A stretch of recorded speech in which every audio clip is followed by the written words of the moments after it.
homegirl Reagan Adams with All Things Reagan. Excuse the eyes. Team no sleep.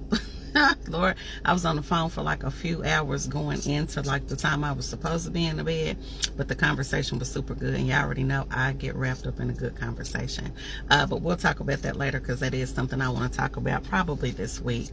So anyway, I wanted to encourage you guys this morning really quick, because y'all already know the drill. I've got to go. Hold on, this shirt. So anyway, what I wanted to talk to you about is I'm just going to copy out for her this morning. So a lot of y'all liked my post, and where I was talking about the young lady who owns, it's a black owned boutique hotel here in Houston, Texas. And I kind of talked about this earlier in other videos, where you see a lot of people like getting to it, right? Like they have these big businesses. These are not like small things, they're like big things. So this is not this young lady's, it's not her first hotel. I believe it's her second one, right?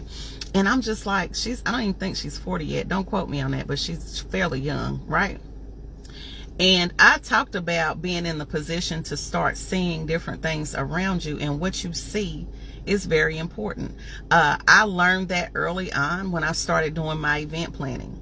What I learned is I like to stay in nice hotels, right? I like to eat at nice restaurants, but some people don't do that, or haven't been privy to be able to do it, or don't think they can. So anytime I have an event, I'm going to make sure the hotel is right. I'm going to make sure the restaurants are right. Now, it is a shock to some people, I'm going to be honest, because if you're not used to dropping money at a restaurant, you know, like Steak 48, like I told you, me and my homegirl Crystal went one time. Our bill was $300 or $400 for just two of us, because we like to sample everything. Whether we eat it or not, we're going to sample everything. Everybody can't get with that, right? So, but I like to try to create an experience for people to be able to see things that they're not used to seeing, because what that does is that should trigger something inside of you to be able to go do and be better, right? Like, I may not be able to stay in this hotel on my own at some point, but I want to do things that's going to make me be able to obtain those things where I can, right? And I always keep that in the forefront of my mind, because I like to do things. I do. I like to. Absolutely. Mindset shift. But you can't do that sometimes unless you see it. And one of the big things that I see here living in Houston is there's a lot of black people doing it here. And I'm not talking about small things. Like I said, I posted the young lady. She owns 2 hotels. Now, granted, they're not huge, but guess what? You got to start somewhere. And they are nice. They are nice. So it's good to see a black woman. They own banks, you know, this is big stuff. So like I said, when I go to different events and I'm listening to black women talk about the things they do, I'm not intimidated, because guess what? I'm going to copy out for you. And when I say I'm going to copy out for you, I'm going to copy out your mindset shift. I'm going to copy out your work ethic. I'm going to do whatever it takes to be able to do the things that I want to do. Like when I get discouraged because I'm looking like, man, I don't have enough time. Man, I don't have enough money. It's probably sometimes they didn't have, you know, enough money, and they ran up against things that may have tried to stop them, because of course the enemy gonna put some things in place to keep you from doing what you're supposed to do, or you know. And so I know they probably had a whole bunch of different roadblocks to be able to get things going. We have them too, but guess what we're not going to do? We're not going to stop. We're not going to make excuses of why we can't do stuff, right? And I can't wait to talk to you guys next month about my year up to date of me being in Houston, because a lot of things have changed, right? So a lot of things have stayed the same, but a lot of things have changed. But I can't talk to you until the actual year to date. But one thing I just want to do is, and because I got to go, I want you to start looking beyond yourself. Start putting yourself around people who are doing more. Even if you're in an area like in Knoxville. Knoxville is cool. You got people trying to do stuff. I got it. I'm not pooping on anybody there. But look at people that are doing a lot of things that are bigger than you. Like one thing that I know about Knoxville, and I may be wrong, but I didn't see any black millionaires. I didn't see any black millionaires, billionaires. I just ain't seen it. But I see it here. So put your eyes, even if it's on social media, if you know, find mentorship, people that you can just glean off of, even if you can't talk to them. Put something in front of your face. Put something in front of your face that is going to make you do and be better. Because a lot of the time you have to encourage yourself when you're rising, because you're going to be rising above other people. And when I say rising above, I mean like the mindset shift. You want to do more, you want to be more. And some people are cool with just staying the same. So this message is not even really for everybody. I'm going to be honest. Some people are cool with staying the same. Put yourself around people who are doing better than you, so you can glean from that, so you can see it. So when I see stuff like that, when I see this woman owning businesses and people owning banks and trucking companies, and they have 4 and 5 businesses, I know I can do everything that I do. I don't feel weird anymore when I tell people I do 4 or 5 different things. I was talking to somebody last night and she was just saying, you know, wow, that's a lot. But I was able to encourage her, because the point that she's at, she's just now moving here. And she's coming from a small town. And I know how that is. Coming from a small town, coming to a large city, you kind of feel like you're getting lost. Right? And everybody's doing all this stuff, and traffic and everything is bigger. But let me tell you something about Texas that I know, and this is just a side note. When I think about why God moved me here, it was more than just opportunity. This is a land of plenty. I was talking to people about like the egg prices and the food prices. Yes, the food is still expensive, but guess what? I asked one of my homegirls yesterday that live in Nap. I said, how much are your eggs? 18 count. How much are your eggs? She said they're 4 something. They're still $1.75 here. The price hadn't changed. One of the things I used to see when I was at home shopping, and I know this is minute to some people, but it's not to me. I pay attention. When I was at home, when I would go to the grocery store, because I like going grocery shopping, I would see lack. There would be empty shelves. And I'm like, man, they keep talking about it's a food crisis. But when I came here, it was overflow. And the prices were cheaper. I was still getting chicken. Like, I like dark meat, so I was getting chicken thighs for $4 and $5 still. There was overflow. And then when I sat back and thought about it, I was like, Texas has everything that you need. Oil and gas companies here. There are a whole bunch of Fortune 500 companies here. We have farmland. We have seafood. Like, we have all of that stuff already here. It's a land of plenty. So why would God send me to a land of plenty to have lack? He wouldn't. Why would God send me to a land of plenty and I have lack? Doesn't make sense. Doesn't make sense. God will not send you somewhere that has lack and that has plenty and still want you to lack and not have. Right? So if he sent me here, I gotta bust a move. I gotta bust a move, right? Right. And I'm going to put myself around people that I can glean from them, and I can see, good morning, Piangela, I can see what they're doing, right? I can see beyond myself. I can see, like, there's some things that I can't talk about, but there's some big things that I want to do. So when I saw her having a hotel, it's possible. My friend Nicole has a group home, right? It's possible. It's possible for you. It's possible for me, but we have to look beyond where we are to see more. And I'm a visionary anyway, so I'm already looking like 10 years down the street, right? Right, yeah, I am. So that's all I'm going to say. That's all I'm going to say. Put your eyes, and some of y'all need to move. Some of y'all need to move. I'm going to keep talking about that. God is talking. Listen, where you are, you're too big for where you are. You just are. You're not in the right spot.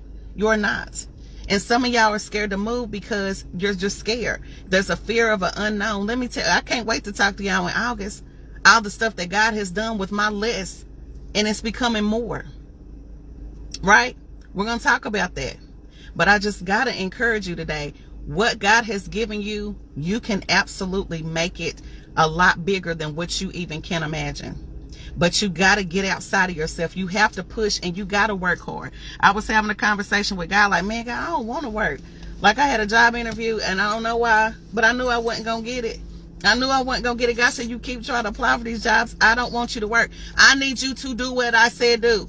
I need you to do what I said do. And he has downloaded all of this stuff. And guess what? They're all money makers. They are all money makers. They are all money makers.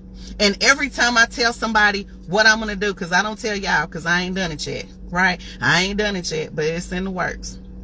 Every time I tell, and it was just one project. It was just one project that is a scarcity of, that God gave me and told me to do. I tell a few people about it, and they say, oh my gosh, I needed that when I did X, Y, and Z. Where were you when that's a wonderful idea. That is a wonderful idea. Right? And another side note, and I'm going to let you go. Find somebody else to encourage. I don't care how you are feeling. The Bible talks that David had to encourage himself sometimes. Let me be very clear. On my move here, yes, I have a great friend. I have great friends. I have great people surrounding me, businesswomen and everybody. I have those things. But sometimes you're not going to always have those things to stay motivated. Let me be very clear about that. You're not going to have always people around to keep you motivated, because guess what? They got to motivate themselves. Guess what? They have lives of their own. They do. Right? So you're going to have to encourage yourself. And when you feel like you can't encourage yourself, go find somebody else to encourage. Go find somebody else to encourage, because what you make happen for others, God will make happen for you. Ask me how I know. The young lady that I spoke to last night, we'll talk about that at another time. It was somebody who found me again on YouTube, and we talked for about 2 hours. Right? And like I said, she's coming from a small town, and I'm not trying to put my words before you. What I'm saying is I was able to encourage her to encourage myself. And you don't do that just because you want to encourage yourself, but that's just how it goes. That's how reciprocity goes. Reciprocation, that's how it goes. You give and you get. You give and you get. You give and you get. Right? So if you're having a bad day, go encourage somebody, because the same words that you're going to say to somebody else, you definitely need. You definitely need. When I was talking to her about faith, God is doing a lot with the little. Guess what? God has done a lot with the little in my life. We'll talk about it next month. Go encourage somebody else, and go put your eyes on somebody else and glean from them that are doing way better than you. Even if you don't have conversations, go on social media. Find somebody to glean from. Ask God to send you some people in your life to glean from, to help you, because he will. Right? And if God has ever put on your heart about moving, you better get to it. Because guess what? You're holding yourself up. Talking about, I'm scared. I'm afraid. I got it, but I don't. I got it, but I don't. I got it, but I don't. Because I sold my houses. I sold everything to move here. So if it don't work, it's on me. It's on me. It is on me. Right? So anyway, we have a choice in the decision. And it's on you how you want to live. There's no excuse. You don't have no money, there's no excuse. You got a mouth to talk. If you saved, you definitely don't have no excuse, because our Father owns everything, and we have an inheritance. So you don't have an excuse. You not having the money, the people, you all you got to do, ask and you shall receive, knocking the door shall be open. We serve a Father that does that for us. We just have to get in position. And a lot of us are out of position. Ask me how I know. I'm not going to talk to y'all, and I'm not talking to myself. Huh? I'm not. I'm never going to come on here and preach to y'all about something I ain't talked to myself about. It's been things I've been lazy about, right? It's been things I've been lazy about, and I'm holding myself up. And a lot of us are like, oh, well, I got to pray to God, and he got to show me. No. He done already told you. You ain't busted a move yet. He's told you. You have not busted a move. You have not been obedient. You haven't done what you were supposed to do. Ask me how I know. It's going to take some work. Are you going to feel like doing it every day? Absolutely not. Do I? No, I don't. I don't. This life that I live now, it's weird. It's like it's just weird. It's weird. Like when you have your own stuff, you're going to still have to work hard. Like it doesn't negate the fact because I got a job. I don't have a job, but I still got to work and do some stuff to make some money, right? Yeah, I do. But I got to get out your way. We still going to have to work hard and get in position. Making sure that you are encouraging others and encouraging yourself. But when you encourage others and you can't encourage yourself, when you encourage them, it's going to help you. But it's time for y'all to bust a move. I don't want to hear any excuses. I don't want to hear them, and I can't give you any. I be wanting to sometimes. So, like, y'all, I can't. God be like, yeah, quit telling them people them lies. You're making an excuse. You're making an excuse. And as long as you keep making them, I'm too big, we'll eat better. Right? I don't have any money to start. Let me tell you something. All of my businesses that I started, I had zero money.